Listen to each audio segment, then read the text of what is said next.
This is something we've been talking forever. But now they've discovered it with $1 billion research. And I have seen hundreds and thousands of people who just become healthy and well. If something appears on my plate, if I just feel this, I know what to eat and what not to eat. You eat something today and see, just learn to observe how agile and how active your body feels after eating this food.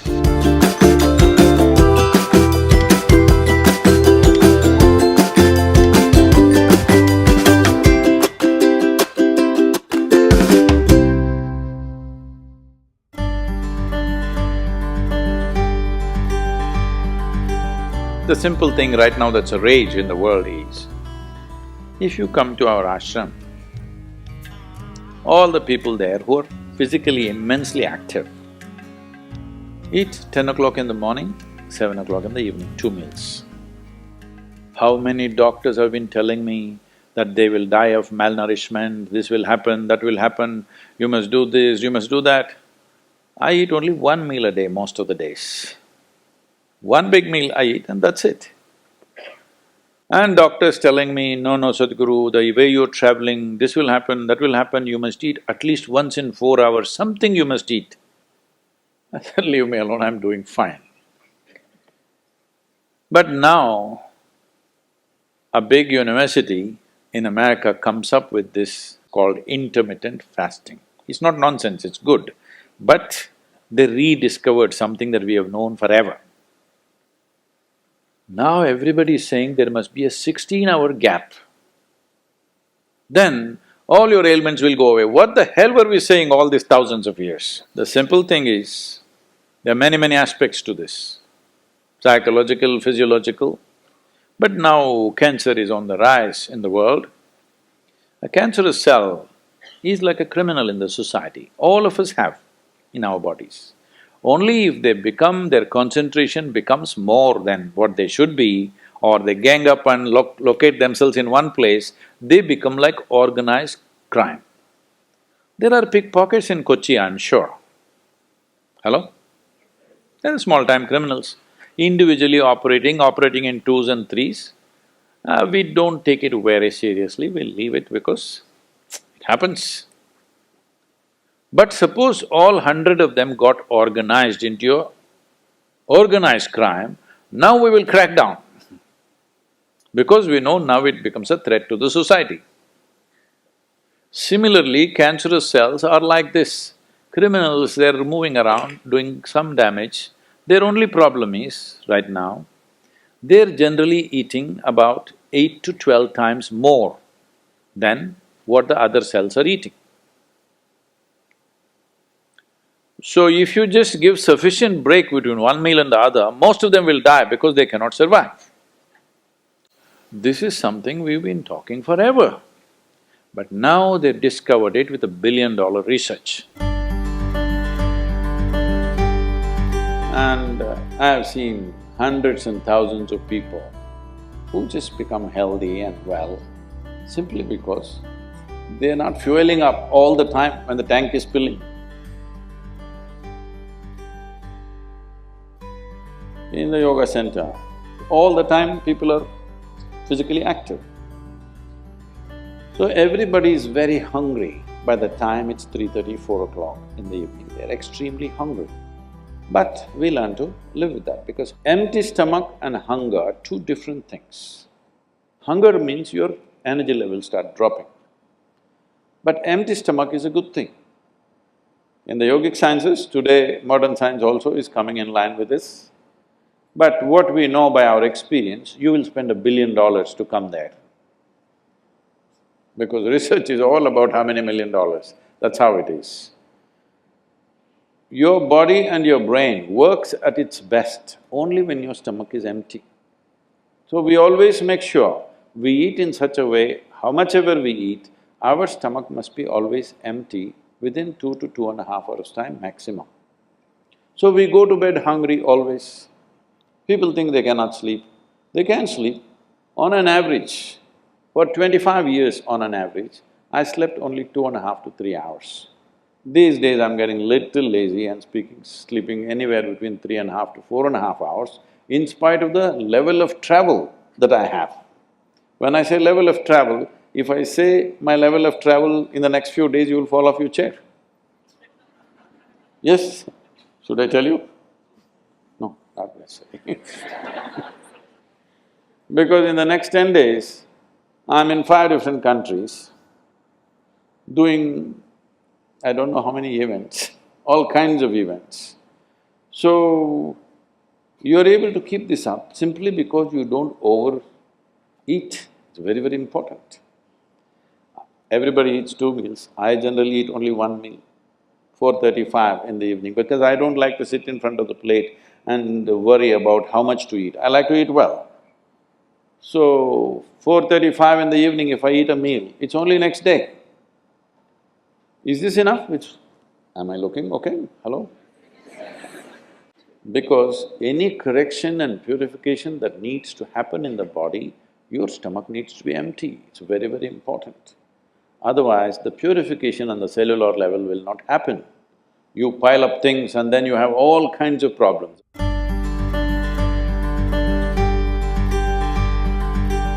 When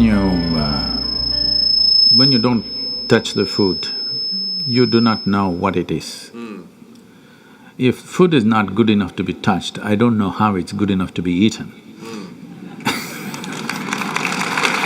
So we should not have listened to our mothers and we should eat with our fingers because touching our food helps us stay in contact with it. The cleanliness of your hands is entirely in your hands. The cleanliness of the fork is not entirely in your hands. This is true.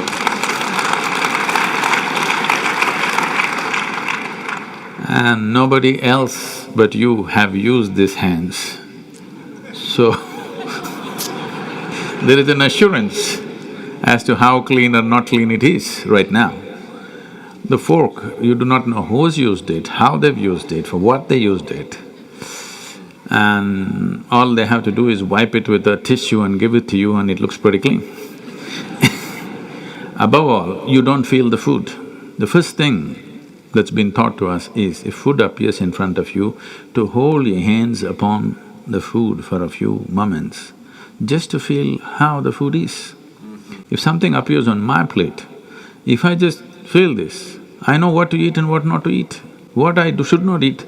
I don't taste it and then reject it, I just don't eat. Because my hands are the first level, not tasting in the sense the tongue tastes, but knowing the food. First thing is knowing the food. You want to know a person, you guys go and shake their hands. I'm usually avoiding that, but That's a good strategy. But the food that's going to become a part of you, first thing is your hands. Even if you physically don't touch it, just being conscious and being there, it clearly tells you how the food will behave within you. Whether this particular food on this particular day, should it go into you or not, because every day your body is not the same thing. Every day, every moment it's different. If you feel the food, you just know whether this food has to go into you on this day or not. If that much awareness is brought in, we don't have to go on telling people what they should eat. Every meal they must decide what they should eat in that meal. There is no one prescription that this is what you should eat for your life. That will feel too claustrophobic, that only this I can eat.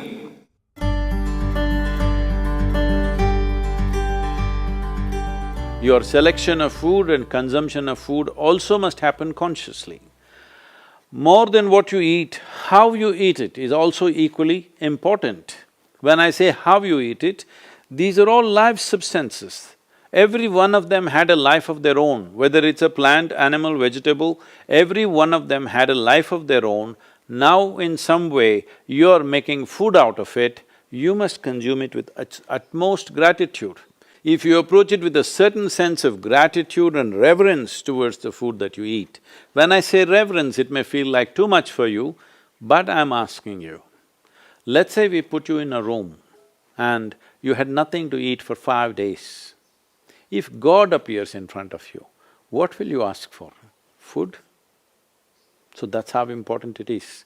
You must understand the food on your plate is not just a substance, it is not a material, it is not a commodity, it is life. It is the life-making material for you. So you must treat it as such. Right now, when it's on the plate, when it's out there, it has no value, but the moment you consume it and it becomes your flesh and blood, now suddenly it's of immense value. Why do we live like this? It's very important when it comes on your plate itself, you must treat it as a part of yourself. With great reverence, you must consume. Just the way you consume it, if you change that, food will behave very differently within you. This is what consciousness means.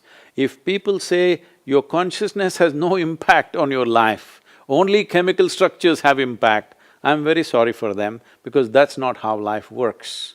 Human consciousness has a deep and profound impact on everything that we touch, especially the food that we are making another life as a part of ourselves. When we are doing such an act, it's very, very important we treat it with utmost gratitude and reverence.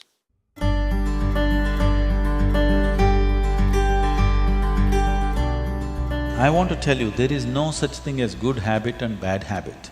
Habit means you are functioning unconsciously. If you are functioning unconsciously, that's a bad thing because the whole thing about being human is we are capable of doing things consciously. That is the beauty of being human, that we can do everything consciously. What an animal does unconsciously, we can do the same thing consciously. We can eat unconsciously or we can eat consciously. We can breathe unconsciously or we can breathe consciously. Everything that we can do it consciously. The moment we do something consciously, suddenly that human being looks very refined and wonderful. Just because somebody walks and speaks consciously, doesn't he become a beautiful human being? Yes or no? That's all. So why is it that we are trying to develop habits as if there's a good thing? Habit means fixed realities, where you don't have to think. You get up in the morning and it'll happen to you. No, don't try to automize your life. That is not efficiency, that is the efficiency of the machine. This one is supposed to function intelligently and consciously. Nobody is expecting it to function like a machine. So, about food and stuff, food must be suitable for the body that we eat for. It is for the body. This is a building material for this body, the food that you're eating. What is the appropriate food? Unfortunately, it's all messed up right now.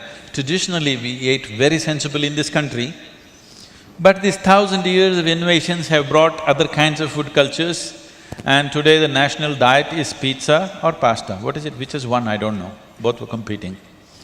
So, we are losing our sense about food. It's definitely time to look at what is the most suitable thing. If I go into that food, it's a very long process, but you must experiment with food, not just by the tongue, but by the body. You eat something today and see, just learn to observe how agile and how active your body feels after eating this food.